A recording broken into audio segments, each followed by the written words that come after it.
Махаббат мұңы мен шыңы. Авторы Ақнабат Айтуова. Дастан мен Назым ерте көктемде жолығысқан еді. Сол жылдары наурыз айында Қызылордада жаңбыр көп болды. Назым 4-ші курста болатын, диплом жұмысын жазып жүрген. Бұлардың тобын қаладағы 2 мектепке бөліп, тәжірибеден өтуге жіберіп жатқан еді. Сол күні далаға шыққан бойда қыздың денесі тітіркеніп кетті. Таңғы салқын, ылғал ауа, жаңбыр жауғысы келіп тұрма, басталып кетпей тұрып, аялдамаға жетіп алсам болар еді. Әрі қарай автобусқа інсем, жаңбырдың астында қала қоймаспын. Осылай ойлап болам дегенше, айналада жел күшейіп, сыртылдап жаңбыр да жауып бастады. Әдетте жаймендеп сіркіреп тұрыңқырайтын еді. Бұл жолы булығып жылаған баладай түнеріп тұрған аспаннан үйірілген бұлт төгіп берсін. Аялдамаға дейін біраз жер лездемнің арасында осылай себелей жауса малмандай су болатындай. Назым жүрісін жылдамдатқан сайын жаңбыр да жауа түсті. Біреулер дайындалып қолшатыр, енді біреулер капюшонды плащ киіпті. Дайындалмай шыққан өзі ғана ма деп қойды. Қап, үйде тұрған қолшатырды алып шықпай, универге қарай сонша асыққанымды қарашы деп, енді бұрылып жүре бергенде, мұның жанына бір машина тоқтады. Қарындас, су боп қаласың, мін, жолай жеткізіп тастайын. Жүзі жылы жігіт екен. Бірден еңкейе жылжып, машинаның есігін ашты. Назым, мен универге бара жатырмын, жолай болар ма екен? Тез отыр, жолай болмаса жолыңа қарай бұрылармыз енді, деді. Назым жаңбырдың қатты жауғанынан өзі де қайда тығыларын білмей тұр еді. Көп ойланбастан секіріп машинаға мініп алды. Жігіт сөз бастады. Мен сені біраздан бері көріп жүрмін. Қайдан көріп жүрсіз? Жұмысқа бара жатып сенің аялдамада тұратыныңды көріп қалатынмын. Сендей әдемі, сымбатты қарындастар бірден көзге түседі ғой, деді жігіт. Айнаға қызға қарап қойды. Қыздың ұялып, қысылыңқырап отырғанын байқады да, мен ылғи осы жолмен өтемін. Сені де осы тұстардан көріп жүретінмін. Бір ауданда тұрамыз ау. Менің есімім Дастан, ал сенің атың кім? Назым, деді қыз. Универде қай мамандықта оқисың? Биология. Осы жауаптан кейін Дастан біразға дейін үндемей қалды. Біртүрлі ойланып кеткендей көрінді. Биологияда оқитын болсаң, сені 7-ші корпусқа апарамын ғой, я? Я, 7-ші корпустамын. Бірақ мені осы алдымыздағы аялдамаға қалдырып кете беріңіз. Жаңбыр басылған сияқты ғой, әрі қарай өзім бара беремін, деді. Жігіт тоқтамады. Ештең етпейді. Қайыр қылсаң бүтін қыл деген, жеткізіп салайын. Нешінші курста оқисың? 4-ші курстамын. Биыл бітіруші екенсің ғой, дипломды қолыма алам де. Я, солай, деді Назым. Ал бүгін нешеде қайтасың? Бірлерде, деді. Сөйтті де еріксіз күліп жіберді. Сіз сұрасаңыз айта салыппын ғой, менің негізгі кітапханаға баруым керек. Іздейтін материалдарым көп. Болыпты, бірлердің шамасында соғам.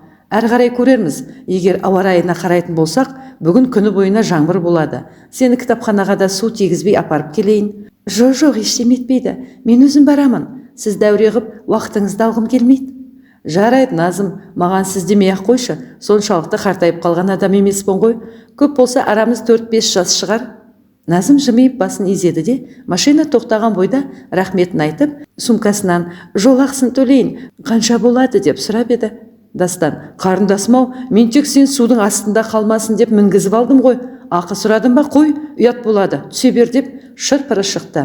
Қыз машинадан түскеннен кейін Дастан сыртынан мойнын созып, сыпайы ұялшақтау екен. Жүзі қандай тартымды сұлу еді деп қараңқырап тұрды да, қайтадан жолға шығып кетті. Назым расы керек машинадан түсе сала оқу ғимаратына асықты. Әлгі өзін жеткізіп салған жігіттің мұны алдағы уақытта ғашық етіп те, жылатып та, жұбатып та, соңында өмірлік жары болатынына да беймәлім еді. Алаңсыз шақ еді. Кіре сала кітапханадан керегін іздеді. Жетекшісімен отырып біраз талдап, тағы қосымша тапсырмалар алды. Тәжірибе жұмысына қажетті сабақтың оқу жоспарын жасады. Осылай жүргенде түскі астың да уақыты болыпты. Кездескен бірен-саран құрбыларымен жақын маңдағы студенттік деп аталып кеткен кафеге келе жатқан. Машинаның сигналынан тоқтап қалды. Бағанағы Дастан деген жігіт бұрынғы бір танысындай, Назым, сен босадың ба? Жүр, мен сені алып кетейін, деп машинадан шыға салып бұларға қарай бұрылды. Қасындағы қыздар Назымды түртіп қалды. Бұл кім? Сен қыз, бізге бұл жігітті қашан таныстырайын деп жүредің? Назым болса, өзім де білмеймін, бүгін жолда таныстым деп қарап қалыпты. Дастан 3 қыздың қасына келіп амандасты да, араларынан Назымды алып кетсен бола ма, деді. Жоқ, деп жұлып алғандай, Нұргүл деген қызы шошытып жіберді. Өйткені біз сені дұрыстап танымаймыз, танысу керек, ол үшін бір жерге барып балмұздақ жеу керек, немесе түскі ас та болады, деді. Назым Нұргүлді түртіп қалды. Біз өзіміз жүре берейік, әйтпесе ыңғайсыз болар. Дастан қыздарды қайта тоқтатып алды. Жүріңдер, түскі ас болса ас ішейік, балмұздақты жейік, қай жаққа барамыз? Қыздар ауладағы ашық кафені таңдады. Сөйтіп танысу да, әңгіме де қызықты өтті. Екеуінің көздері түйісіп қалған сайын Дастан Назымға ұзақ жанарын ала алмай қарап қала берді. Бірақ қыздарға жігіттің әңгіме айтуы, сөз саптауы, қолының ашықтығы, көңілді отыратыны ұнады. Ақырында Нұргүл құрбысы: «Қой, қарын тойды, мен үй жаққа қарай қайтайын. Жанар, сен менімен бірге шығасың ба?» деп бір-біріне ымдай бастады. Сосын Назымға қарады да: «Менімше дәкең жаман жігіт емес сияқты, көп ойланбай жүріп кетпесең, оны өзім айналдырып алам. Әйтпесе менде де жігіт жоқ, білесіңдер ғой», деді. Дастан әуелгіде Нұргүлдің бұл сөзіне аузы ашылып қарап қалды да қыздарға бұрылды. Жанар Нұргүлдің жынтпаштау мінезін білетін де жарылардай болып күліп қояйын деп тұр екен. Жігіттің көзіне қараған бойда өзін ұстай алмай шек сілесі қатты. Барлығы қарқылдап бір күліп алды. Дастан Назымға қарап: «Құрбыларың адам етін тірідей жейтін сияқты ғой, әзілі ма шыны ма түсінбей қалады екенсің», деді. Нұргүл әлі қоятын емес. «Әзіл шыны аралас». Сосын қайта артына бұрылып қарап: «Қой, нем бар? Әркімнің жігіті өзіне, бақытты болыңдар», деп Жанарды қолтықтап қоштасып шығып кетті. Осы отырғандарында бір сағаттай уақыт өтіпті. Екеуі тағы сәл отырып әңгімелесті. Соңында Дастан Назыммен кездесіп тұруға, сөйлесіп тұруға келісімін алып, сағат 2-де жұмысқа баруым керек, сені кітапханаға апарайын деді. Назым бірінші жолыққан адамына әрі қарай кездесуге де, дос болуға да, неге тез келсе қалғанына іштей біртүрлі болып келе жатты. Кітапханаға бара жатып Назымның мекен жайында, үй телефон номерінде сұрап, біліп үлгірді. Кітапханаға жеткен бойда екеуі сыпайы қоштасты. Дастан жұмысынан кешігіп бара жатқандай болды. Осы кездесуден кейін бұлар жиі жолығысып жүрді. Кейде оқудан, кейде үй жағынан алып кететін. Киноға да, серуенде де, өз тобының отырыстарында да, кейде Дастанның достарымен де бірге қыдырып жүрді. Назымға қатты ұнағаны, Дастан өз ортасында сыйлы, ортаның көңіл күйі болды. Ол жігіттің күннен күнге өзіне жақын адам болып бара жатқанын сезбей де қалды. Бірде Дастан екеуі осындай кештен бірге қайтты. Дастан Назымды тоқтатып, өзіне құшақтай тартты. «Сенің әдемілігің менің есімнен тандырады. Жанымда жүрсің, бірақ құшақтасам бойыңды тартып әкетесің. Сені үркітіп аламын ба деп біраз күттім, бірақ біз енді бір-бірімізге жақын адамдардаймыз. Сен қалай ойлайсың?» Назым жымиып төмен қарады. Өзіне құштарланып қараған жігітінен ұялған еді. Дастан қызын құшағына қысып сүйді. Ал Назымға дем жетпей қалғандай. Оның қысылғанын сезді ме? Дастан да жаймен құшағын босатып еді. Назым жүгіріп келген адамдай ендіге жүрегі алқынып тұрды. «Саған не болды жаным? Неге сонша қысыласың?» деді. Назым болса: «Мен сүйісу білмеймін, сосын сенен ұяламын», деді. Дастан қызға таңырқай қарады. «Сен бұрын ешкіммен сүйісіп көрмедің бе? Маған дейін жігітпен жүрмедің бе?» деп күліп жіберді. Қыз басын шайқады. «Неге таң қаласың? Әлде мазақ қып тұрсың ба? Мен сүйісе алмайды деп?» «Жоқ, ол не дегенің? Шынымды айтсам, сендей әдемі қызға менен бұрын ешқандай жігіт сөз салмады ма деп таң қалғаным рас». Назым шынымен ойланып қалды. Арасында жігітпен жүрмеді, тартымсыз емес, бірақ не кедергі болды? Дастанға қарады да анасының сөзін айтып берді. «Әуелі оқуыңды бітір, жігітпен сосын жүресің, әйтпесе сабақ оқу жайына қалады. Ерте жігітпен жүрген қыздардың миы ашып, не күйеуге ерте тиіп кетеді, не болмаса өмірде көп қателік жасайды» деген. Сол анамның айтқанын орындап жүргем. Енді міне бітіретін жылы сен кездестің. Шынымды айтсам, мені айналшықтап жүрген, көңілін білдіргісі келгендер де болды. Бірақ менің оларға қарауға уақытым болмайтын. Өзім қайтсем де сабағымды үлгіртем деп жүргенде, білмеймін, әлде шындап ешкім ұнамады ма? Сондай, деді. Дастан риза көңілмен: «Ал мен саған ұнадым ба?» деді. Назым басын изеді. Жігіті: «Менімен бірге жүргенің үшін рахмет. Сен менің өміріме көп қуаныш әкелдің. Ал сүйісу білмеймін десең, оны ретке келтіреміз», деп қайтадан ғашығын құшақтап алды. Содан бері екеуінің жұптары жазылмады. Тәжірибесі аяқталды, дипломын алды. Енді жұмысқа орналасу жағын ойластыру керек. Сосын Дастанды анасымен болса да сырттай таныстырып қойғысы келген. Осы ойын Дастанға осы кездесуінде айтып еді. Ол: «Мен сенің әке-шешеңнен сенің қолыңды сұрамас бұрын саған бірдеме айтуым керек. Бірақ соңғы шешім өзіңдікі болады.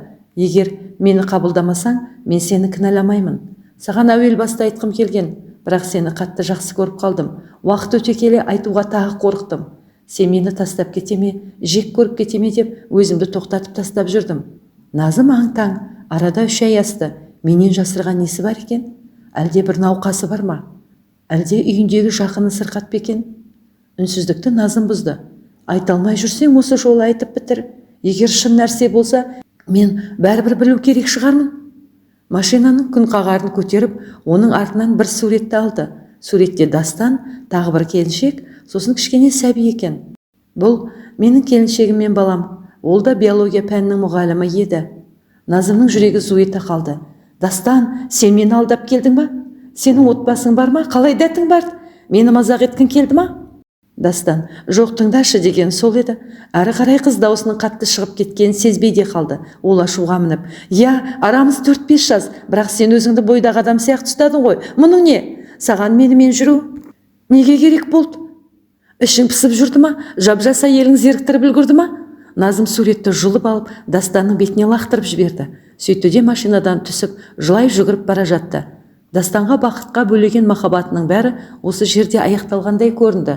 Аяғының астына түсіп кеткен ұлы мен әйелімен түскен суретті алып, сипалап, қайтадан машинаның күнқағарының теріс жағына мықтап жапсырып қойды. Машинадан түсіп, Назымның артынан жүрді. Қыз ұшып бара жатқандай. Бір кезде жолдың жаяу жүргінші жолағына жетпей, Назым көшенің арғы бетіне өтпекші болды. Дастан оған жетіп алғысы келіп ышқына жүгірді. Бейпілдеп гүкілдей сигнал басқан машиналар лезде шулап кетті. Құдай сақтап, Назым жолдан өтіп үлгірді. Бұл кезде оның да құлағы ештеңе естімей, көзі ештеме көрмей қалған еді. Тек жылап бара жатты. Қатты сызып, тежеуішін басып, машинаның ішінен үлкен жігіт ағасы атып шығып, Назымды сыпыра бір боқтап боралап алды. Одан кейін өршелене соңынан қуып, «Өлгің келсе кел, мен ұрып өлтірейін» деп тағы да қасына жетіп келді. Бұл кезде бағдаршамның жасыл түсі жанып, Дастан да сол бетке қарай өткен еді. «Аға, ағатай, кешіріңіз, бұл қыз есін жоғалтып алған, ашуыңызды басыңыз» деді. Әйтпесе әлгі адам жүйкесі жұқарған ба, әлде жолда адамды басып өлтіріп ала жаздағанына жаны қысылып кетті ма, адуындығы күшті еді. Дастанның сөзінен кейін сәл саябырсығандай болып, «Ей, әкеңнің жынды болса, еге болсаңдаршы, көшеде қанғалатпай» деп жерге бір түкірді де қайтадан машинасына бұрылып кетті. Селтиіп тұрып қалған Назымға жақындап қолынан ұстап еді, сілкіп қағып тастады. «Мені ақмақ қылғаның аздай, енді исалаң қылдың ба? Сені тағы қандай қырыңнан білмеймін. Ал айтшы, тағы қандай өнерің бар?» Дастан тыпыршып кетті. «Назым, біздің әңгімеміз біткен жоқ еді. Сен мені аяғына дейін тыңдамадың». Назым болса, солай ма? Тағы не айтайын деп едің? Әйелің екінші балдарыңа екіқабат шығар. Жарайды, айтпай-ақ қой. Отбасылы адамнан тағы не күтуге болады? Мені осы жынды қылғаныңа риза шығарсың. Уақытың көңілді өткен болар». «Назым, олай деме, мен сені сүйемін. Басымды ауыртпа, әйеліңе бар» деді Назым. «Менің әйелім жоқ. Ол бала үстінде қайтыс болған. Ал менің балама қазір әке-шешем өздері қарап отыр. Балам 2 жасқа келіп қалды. Менде не қыларымды білмей жүрмін. Ярас, бірден айтуым керек еді. Жігіттік желігім емес. Сені шын ұнатып жүрдім. Одан кейін мейірімді, сыпайылығыңды білдім. Бізді, менің баламды бауырына басатын анасындай болалар деп армандадым. Бірақ саған шынымды айтуға, менің бұрын отбасы болғаным үшін сенен айырылуға дайын болмадым». Жаңа ғана өзінен безе қашқан Назымның жүзіне қарады. Ебіл-дебіл жылап тұр. «Назым, сен өзіңді алдандым деп қорланып тұрған шығарсың. Бұлай болған үшін өзімде өкінем. Бірақ мен кішкентай ұлымды аяймын. Әке-шешем қартайды. Мен олардың бір түйір ғана ұлымын. Жыламашы, балаң бар, алдадың десең, мен сені қинамаймын. Шешімді өзің шығарасың» деді де қасынан өтіп кете берді. Осы кезде Дастанның да көзінен тамған жасты Назым байқап қалған еді. Бұл күні екеуі бір-біріне қимастықпен келесі кездескенше сау бол демеді. Сені сағынамын демеді. Жай ғана бұрылып екеуі екі жаққа кете берді. Назым әрі қарай не жасарын, қандай шешім қабылдайтынын түсінгендей келе жатты. Бірақ ойлары шашырап мазасы кете берді. Ал Дастан болса Назымнан күдерін үзген еді. Сыпайы мінезді, биязы деген Назым жаңа ғана мінезін көрсетіп, өзінен алыстап, мұның әңгімесін аяқталуын күтпей жылай қашты. Дастанның әлі түсіне алмай келе жатқаны, менің балам болған үшін, бұрын отбасылы болған үшін тастап кетті ма, әлде өзін алдап жүр деп ойлады ма? Қыздың жан дүниесінде не болып жатқанын аңғарып болар емес. Ол машинасына отырды да үйіне қарай шығып кетті. Ондағысы кішкентай ғана жүрегі ұлын құшақтап қасында болғысы келді. Жұмыстан шаршап келгенде де оны көтеріп былдырлай сөйлегенін, өзімен ойнағанына мәз болатын.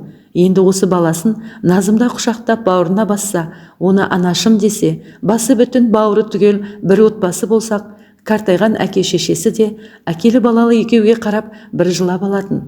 Өйткені тамыр таныстан ұлына қыздарды таныстырып әперіп, басын қосуға талаптандырайын десе, ешкіммен де танысуға құлқы болмайтын. Қайтыс болған келіншегін ұмыта алмай жүрау деп топшылайтын да, баласына бар ақылын айтып, тірі адам тірлігін жасайды. Немеремнің әлі есін білмей тұрғанда, кіттайынан анасының орнын басатын, анасы бола алатын адам керек. Біздің көрсеткен қыздарға мойын бұрмадың, өзіңде жан-жағыңа қарасайшы. Біз болсақ қартайдық, атадан жалғыз тұяқ едің. Сенің өсіп өнгеніңді көргіміз келеді. Тек Аллам жібі түзу, тәрбие көрген, мына балаға мейірі түсетін адам кездессе екен саған деп, анасы байғұс та бір жылап алатын. Осы жылы Назыммен кездесіп, менің қалауымдағы қыз, менің жанымды түсінер, ұлымды қабылдар деп, өзіне сенімді боп қалып еді. Бұл арманы орындалмасқа кеткені ме? Үйдің алдында машинаны қойғанда, әжесі мен немересі осында серуендеп, бала болса ойнап жүр екен. Дастанды көріп, папалап, томпаңдай бала өзіне жүгірді. Дастан баласын құшақтап, шөптің үстінде ұзақ отырды. Анасы баласының қабағындағы кірпіңді байқады. Сөйтті де екеуін қалдырып, мен шайыңды дайындайын, балаң екеуің отыра тұрыңдар деп, қақпадан үйдің ауласына қарай кіріп кетті. Дастан өз баласының жүзіне қарады. Ей балапаным, көзіңді ашқалы анаңның төсін бір ембедің, ананың құшағын сезінбедің, анаңның еміренген, жылы сөзін естімедің. Қайтейін, екеумізге жазған тағдыр осы шығар. Жаныма жалау болып сенің қалғаныңа да шүкір. Мен сені өзім-ақ үлкен азамат етіп өсірем. Сені нағыз еркек қып өсірем. Сенің атаң мен әжеңнің болғаны қандай жақсы. Шамалы өсіп ал, біз бәрін бірге жасаймыз я деп еді. Баласы тәп-тәтті тілімен я деді. Дастан баласын мейірлене құшақтап, сүйіп алды да үйге қарай кірді. Ауызғы бөлмеге кіргені сол еді, телефон безілдей шырылдап қоя берді. Ұлын екінші қолына ауыстырып телефонның тұтқасын көтерді. Арғы жағында Назымның нәзік үнін естіді. Дастан, бұл мен ғой. Сен мені ұлымызбен қашан таныстырасың? Кішкентайымды көргім келеді деді. Дастанның жүрегі дүрсілдеп қоя берді. Қолындағы баласына қарап, балам, мен үйге сенің анаңды әкелсем, сен күтіп аласың ба дегені сол еді. Арғы жағынан анасы естіп, ұлы мен немересін құшақтап, қуанғанынан жылап қалды. Назымның ата-анасы әуелгіде разылық бергісі келмеді. Кейіннен Дастан мен болашақ құдаларымен таныса келе, олардың Құдайдан сұрағандай жақсы адамдар екенін байқағаннан кейін қызына батасын беріп, ұзатып, тойлатып шығарып салды. Дастанның ұлы Жангелді Назымды анашым деді. Алла бір-біріне мейірімін түсірген бұл шаңыраққа тағы да ұлды да, қызды да берді. 4 құбыласы енді ғана теңелген Дастан шүкіршілігін айтып, отбасының амандығын тілеп, барынша аялап, асырап бағуда болды. Ата-енесінің күнде батасын алған Назым да бұл үйде өзін бақытты сезінді. Өмірдің төтеннен келген сынағы мен кей кездері адам өзі жасаған қателіктері адамды шыңдайды дейді. Ал шын жүрегіңмен, мейіріммен дұрыс шешім қабылдай білу өнері адамның бақытты болуының кепілі екен. Сондықтан да бір-бірімізге адал да мейірбанды болайық ағайындар. Иә, осымен әңгімеміз аяқталды. Әңгіме ұнаса лайк басып, каналыма тіркеліп өтсеңіздер, бұл менің шығармашылығымды шыңдай түсер еді. Соңына дейін тыңдағандарыңыз үшін алғысым шексіз.